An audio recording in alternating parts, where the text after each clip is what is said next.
Hi, I'm Kaki. Today I'm here to present to you From Idea to Publishing a Book, The Art of Balance. I'll be sharing with you my journey from having an idea to publishing my book. Along the way, I'll share insights, challenges, and practical advice that I hope will be helpful for anyone here who is considering writing a book of their own or is already in the midst of their own writing process. Please note that this wellness session is provided to you by the CCHS Wellness Team. Please contact CCHS Wellness at cchealth.org if you have any questions. To share a little bit about myself, I grew up in the US and notably I struggled a lot with my health back then. But when I moved to Japan, I learned about a different way to look after my health, so I felt less stressed but also more inspired to look after my well-being. As an adult, I moved back to the US and became more aware of the lifestyle differences between Japan and the US. Most importantly, I realized that it wasn't just that Japanese people were, naturally more healthy or disciplined, but there were minor differences in values in the way people understood their health that contributed to those differences. Inspired by these realizations, but with no place to really share them, I began my journey for writing on a platform called Medium. My writing at first received very little attention, but over time I was finding that people are really resonating with my writing. In particular, there was interest from Western audiences for a different way to understand their health that wasn't dictated by traditional narratives around diet and exercise, but one that was more holistic, both focused on balance and meeting ourselves where we are with what we have. I built on that momentum, and with a mix of consistency and effort, I had a pretty big break, as in one of my articles went viral. I put quotes around lucky here on purpose, which I'll get back to later in the presentation.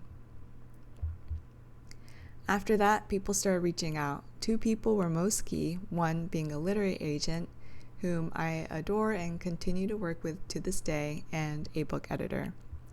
From then on, they basically led me through the world of publishing, where I learned more about how books are, even published. My agent helped me develop a book proposal, and my editor helped me refine it to pitch the publishing house, and once a contract was signed, I worked on a draft for over several months.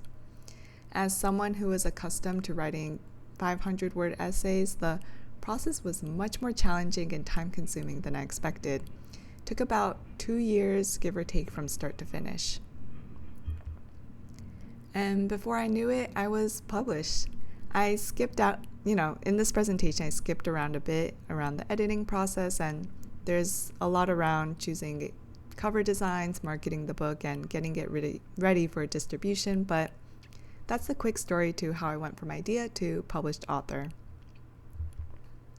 So you're probably wondering how my story might apply to your own goals, and I admit that my journey to a published book is unique and it's certainly not the only way. But if you're interested in following a similar path as I did, here are some suggestions to getting started. The first tip is, and I didn't realize it at the time, but in retrospect, I realized it was actually very important to do this, which is I found my niche. A niche isn't just being unique, although it also includes that, but I like to think of a good niche as falling into 3 buckets.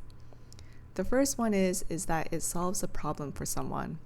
Whether it teaches someone how to do something, talks about something they're curious about, or entertains someone who wants a bit of reprieve from their daily life. In short, I think it's really easy to write about something you want to talk about, but it's equally important to make sure you're writing something that people want to read. The second thing is that it's unique. Maybe it's the writing itself, or maybe it's the way you present the information or story. There are, 1,000 ways to differentiate your writing and position yourself uniquely, but I suggest trying to fill a gap that isn't filled yet. And third, be authentic. Especially with the influx of AI-generated content, it's so easy to find uninspiring and robotic writing. But people notice when you're being authentic to your voice, your values, and your personality.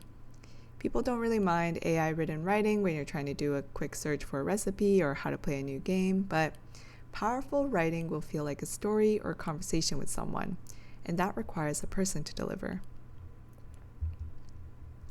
The second tip is, and this is especially true if you're not already considered an expert in your field or if you're not a celebrity, which I definitely am not, but this is to build an online presence. I wouldn't have been able to get the attention that I did from publishers and literary agents without my online presence. It's like a public portfolio of my work and proof of concept that I can offer something valuable and can engage others with my writing. It's also quite fun to have people read your work and respond to it, and that feedback can help you become a better writer. If you're just starting out, writing online is a great way to practice, get feedback, and refine your niche if you're not really sure where you want to focus or where to even start. And the final tip is to be consistent. Earlier, I put quotes around lucky when I talked about going viral, which is true because going viral is largely outside of your control. But if you're being consistent and delivering something valuable to someone else, I honestly believe it's only a matter of time. Being consistent in the beginning is hard because it's really easy to feel discouraged when you don't have an audience and feel like no one's reading your work. But advice I had gotten early in my journey, and something I still remind myself of very often today, is that if you're creating something valuable for one person out there, it's worthwhile. Because the other great thing about writing online is that it's accessible to so many people out there. And if there's one person who comes to you and says, hey, thank you for writing this, it was really helpful to me, that means that there are probably hundreds of other people who also feel the same way, but maybe you just miss them. So remember to continue your writing because eventually you'll find your people and also find your stride. Thank you so much for listening to this session. I hope you found something in my story that resonated with you or gave you some useful insights into the writing and publishing process. If you have any questions, you're free to reach out to me through any of my socials or even my email. I look forward to seeing you all in the writing world, whether in print or online. Best of luck in your own journeys. Thank you.